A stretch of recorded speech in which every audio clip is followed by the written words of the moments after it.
Good evening friends. Mind is mental health tips. இன்றைக்கி என்ன பார்க்க போகிறோம் அப்படின்னா எல்டர் கேர் ரிலேட்டடாக பார்க்க போகிறோம். ஸோ வீடியோக்குள்ளே போகிறதுக்கு முன்னாடி வீடியோ லைக் பண்ணுங்கள், ஷேர் பண்ணுங்கள், சப்ஸ்கிரைப் பண்ணுங்கள், மறக்காமல் பெல் ஐக்கானை கிளிக் பண்ணுங்கள். அப்போ தான் நான் போடுற வீடியோ உங்களுக்கு உடனுக்குடன் கிடைக்கும். வாங்க வீடியோக்குள்ளே போகலாம். ஸோ எல்டர் கேரில் இன்றைக்கி என்ன பார்க்க போகிறோம் அப்படின்னு சொன்னால் life review therapy. Life review therapy, ஆமாங்க. இப்போது இதை புரிய வைக்கணும் அப்படின்னு சொன்னால் சிம்பிளான ஒரு எக்ஸாம்பிள் சொல்கிறேன். இப்போ படம் ரிலீஸ் ஆகுது, சரிங்களா? படம் ரிலீஸ் ஆன உடனே ரிவ்யூஸ் பார்ப்பாங்க. சில பேர் வந்து படம் போகிறதுக்கு முன்னாடி ரிவ்யூஸ் எப்படி கொடுத்துருக்காங்க, படம் பார்த்தவங்க என்ன சொல்கிறாங்க அப்படிங்கிறதெல்லாம் நம்ம ரிவ்யூ பார்ப்போம் இல்லைங்களா? ஸோ அந்த மாதிரி அந்த படத்தில் ப்ளஸ் என்ன மைனஸ் என்ன அப்படியெல்லாம் சொல்லி பார்க்குறாங்க இல்லையா? ஸோ அந்த மாதிரி ரிவ்யூ தான் இந்த லைஃப் ரிவ்யூ தெரப்பி. இப்போது இந்த 55 வயதிலிருந்து 60 வயது தொடுறவங்க, 60 வயதுக்கு மேற்பட்டவர்களுக்கு வந்து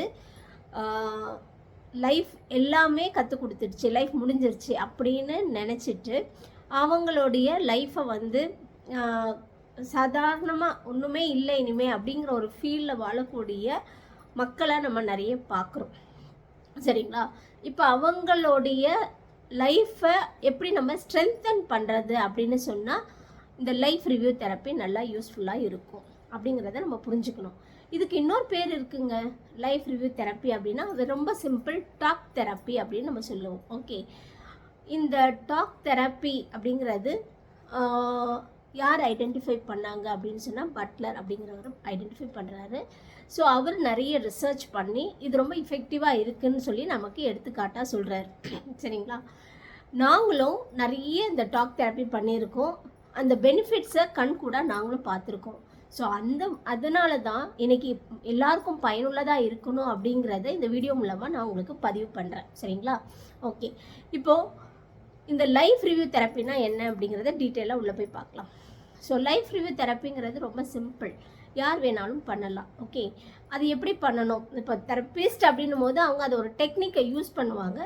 இப்போ நமக்கு அந்த டெக்னிக் யூஸ் பண்ணலனாலும் ஜென்ரலாக காமனாக நம்ம என்ன பண்ணலாம் அப்படிங்கிறத நான் உங்களுக்கு சொல்கிறேன். ஓகே, இப்போ வீட்டில் முதியோர்கள் இருக்காங்க அப்படின்னு சொன்னால் அவங்கக்கிட்ட பக்கத்தில் போய் உட்காந்துட்டு உங்கள் லைஃப்பில் நீங்கள் எங்கே பிறந்தீங்க, உங்களுடைய வாழ்க்கையை பற்றி சொல்லுங்கள், நீங்கள் எங்கே ஸ்கூல் படிச்சிங்க, உங்கள் கூட பிறந்தவங்க எத்தனை பேர், சரிங்களா? உங்கள் வாழ்க்கையில் உங்களுக்கு பிடிச்சமான விஷயங்கள், நீங்கள் ஒவ்வொரு வயதில் வரும்போது, குழந்தையாக இருக்கும்போது என்ன பிடிச்சது, ஸ்கூலிங்கில் என்ன பிடிச்சது, காலேஜில் என்ன பிடிச்சது, நீங்கள் ஒர்க் பண்ணும்போது எப்படி இருந்தது அந்த எக்ஸ்பீரியன்ஸ், ஒவ்வொரு லெவல் ஆஃப் டெவலப்மெண்ட்டும் அவங்க எப்படி அந்த சேலஞ்சஸை ஃபேஸ் பண்ணாங்க, அதில் எப்படி அவங்களோட எக்ஸ்பீரியன்ஸ் என்ன கெயின் பண்ணாங்க, ஒவ்வொரு விஷயத்துலையும் அவங்க எதுலெல்லாம் ரொம்ப பாசிட்டிவாக இருந்தாங்க, ரொம்ப ஸ்ட்ரென்தன் பண்ணி ஸ்ட்ராங் டிசைரபிளாக இருந்தாங்க, எந்தெந்த விஷயத்துலலாம் ரொம்ப வீக்காக இருந்தாங்க, இப்படிங்கிற விஷயங்களை பலதரப்பட்ட விஷயங்களை நம்ம கேட்டுட்டு வரணும், சரிங்களா? ஸோ அந்த அவங்களுடைய குழந்தை பருவத்திலேருந்து அவங்களுக்கு நினைவிருக்கக்கூடிய விஷயங்கள் ப்ளஸ் அவங்களுடைய ஸ்கூலிங்கு அப்படின்னு சொல்லி ஒவ்வொரு விஷயத்தையும் ஒரு டெவலப்மெண்ட்டாக நம்ம அதை கேட்குறச்சே அவங்க அதை வெண்ட் பண்ணுவாங்க. வெண்ட்டுனா அவங்க அதை யோசித்து நம்மக்கிட்ட சொல்ல ஆரம்பிப்பாங்க, சரிங்களா? அப்போ நீங்கள் என்ன கேள்வி கேட்கலாம், சொல்கிறதுனால அவங்களுக்கு எப்படி வந்து அது பயனுள்ளதாக இருக்கும் அப்படின்ட்டு. ஸோ இப்போ ஒரு சின்ன விஷயம் நம்ம சாதிக்கிறோம்னு வச்சுக்கோங்களேன். லைஃப்பில் ஒரு எக்ஸாம் எழுதுகிறோம், அதில் நம்ம ஃபஸ்ட் மார்க்குன்னு ரேங்க் ஹோல்டராக வரும், சரிங்களா? இப்போ அது நமக்கு எவ்வளோ ஒரு பலத்தை கொடுக்குன்னு பார்த்தீங்கன்னா பயங்கர அந்த நான் வாழ்க்கையில் என்னால் மட்டும் அச்சீவ் பண்ண முடிஞ்சுது அப்படிங்கிற ஒரு சந்தோஷத்தை, நமக்கு முன்னாடி நிறைய பேர் அச்சீவ் பண்ணியிருப்பாங்க, இருந்தாலும் நம்ம பேர் அதில் ஃபஸ்ட்டாக வந்துருச்சு அப்படின்ன உடனே அந்த சந்தோஷத்துக்கு அளவே இல்லை, இல்லைங்களா?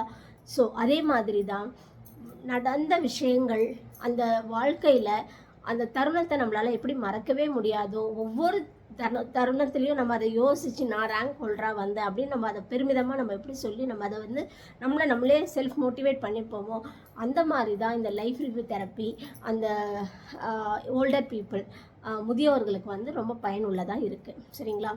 ஸோ நம்ம அதை கேள்வி கேட்டுட்டு அவங்கள வெண்ட் பண்ண பேச வைக்கணும், சரி? அவங்க ஒவ்வொரு விஷயத்தையும் அவங்க பகிரும் போது அவங்களுடைய அந்த நெகிழ்ச்சி வந்து அவங்களுக்கு வந்து ஒரு ஈவெண்ட், ஒரு நிகழ்வுகள், அந்த நெகிழ்ச்சியை வந்து அது பாசிட்டிவாகவும் இருக்கலாம், இல்லை அவங்க லைஃப்பில் நடந்த நெகட்டிவ் விஷயமா சுச்சுவேஷனாகவும் இருக்கலாம். ஸோ அந்த நிகழ்வுகள், நிகழ்ச்சிகள், துயரங்கள் இதெல்லாம் வந்து அவங்க அதை சொல்ல சொல்ல என்ன ஆகும் அப்படின்னு சொன்னால், அந்த மனசில் பட்ட சில சந்தோஷமான நிகழ்வுகளாக இருக்கட்டும், இல்லை துயரப்பட்ட நிகழ்வுகளாக இருக்கட்டும், அவங்க அதை சொல்லும் போது அது அவங்களுக்கு வந்து ஒரு பெரிய பாரத்தை இறக்கி வச்ச மாதிரி, அவங்களுக்கு ஷேர் பண்ணுறதுக்கு ஒரு ஆள் கிடைச்ச மாதிரி இருக்கிறதுனால அவங்க அதை ஐசோலேட்டாக தன்னை தனிமைப்படுத்திட்டாங்க அப்படிங்கிற விஷயங்கள் வராது. அவங்களுக்குள்ள அந்த கவலைகள் வெளியேறும். அவங்களுக்குள்ள அந்த மனசில் இருக்க அந்த பாரம், அந்த மன அழுத்தம், டிப்ரெஷன் அதெல்லாம் வந்து வெளியில் வந்துடும். சரிங்களா? ஸோ இந்த லைஃப் ரிவ்யூ தெரப்பியை நீங்கள் காமனாக உங்கள் வீட்டில் யாரெல்லாம் இருக்காங்களோ, ஏன்னா நமக்கு அதோடைய முக்கியத்துவம் தெரியுது. எங்களால் ஒரு 40,000 பேஷண்ட்டை போய் பார்க்க முடியுது. அந்த வில்லேஜில் இருக்க அவ்வளோ பேரை எங்களால் பார்க்க முடியுது. அது பயனுள்ளதாக இருக்குன்னு. ஸோ இந்த உலகத்தில் நிறைய பேர் இருக்காங்க. அவங்கக்கிட்ட பேசுகிறதுக்கோ, அவங்க கூட பழகிறதுக்கோ, அவங்கள பற்றி கேட்குறதுக்கோ யாரும் இல்லை அப்படிங்கிறத எங்களால் ரியலைஸ் பண்ண முடியறதுனால தான் இந்த வீடியோவில் நான் இவ்வளோ முக்கியத்துவம் சொல்லி இதை பற்றி பேசுகிறேன். ஸோ நீங்கள் வீட்டில் உங்கள் முதியோர்களை பார்த்தீங்கன்னா, அவங்க கூட ஒரு 10 நிமிஷத்துலேருந்து ஒரு அரை மணி நேரம் வரைக்கும் ஸ்பெண்ட் பண்ணி அவங்களுடைய கதைகளை கேளுங்க. அவங்க பேசுகிறத கொஞ்சம் கவனிங்க. இது மூலயமா அவங்க கிட்ட இருக்கிற அந்த அந்த மன அழுத்தத்தையோ, இல்லை அவங்க தனிமைப்படுத்திட்டாங்கன்ற ஒரு ஃபீலையோ நம்ம ஈஸியாக எந்த கஷ்டமும் இல்லாமல் அவங்கக்கிட்ட அதை வந்து வெளியே கொண்டு வரலாம். அதில் இருந்து நீங்கள் என்ன பார்க்கலாம் அப்படின்னு சொன்னால், அந்த கஷ்டத்தை அவங்க வெளிக்காட்டிட்டாங்க பாருங்கள். அதுக்கப்புறம் பார்த்தீங்கன்னா, அவங்கள நீங்கள் தினமும் பார்க்குறச்சே அவங்க தன்னை தனிமைப்படுத்திக்கிட்டு யார் கூடவும் எதுலேயும் இன்வால்வ் ஆகாமல் எதுலேயும் பகிராமல் இருப்பாங்க.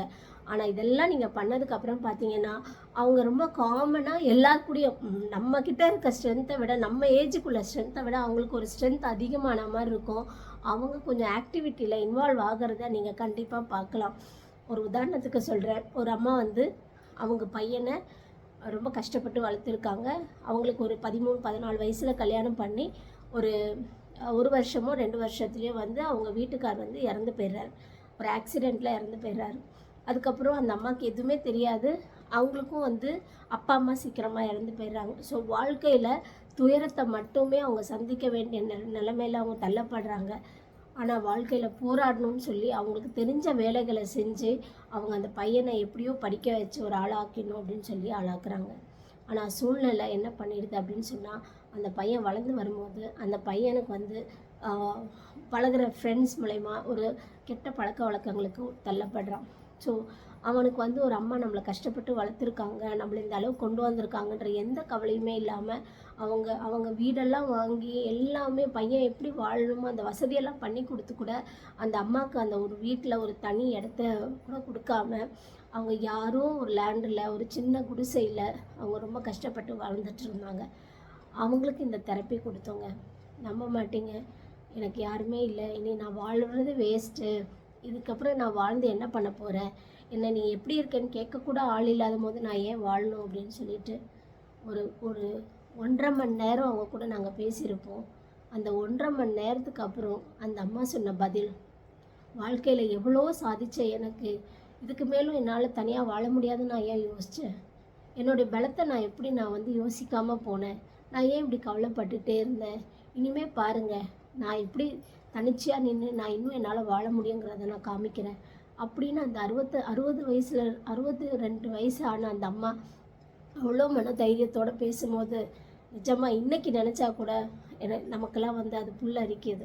ஸோ அந்த வயசில் அவங்களுக்கு அந்த ஒரு தன்னம்பிக்கையை கொடுக்கக்கூடிய இந்த தெரப்பியை தயவு செய்து நீங்கள் எல்லாம் பயன்படுத்துங்க, பயனுள்ளதாக ஆக்குங்க. நன்றி.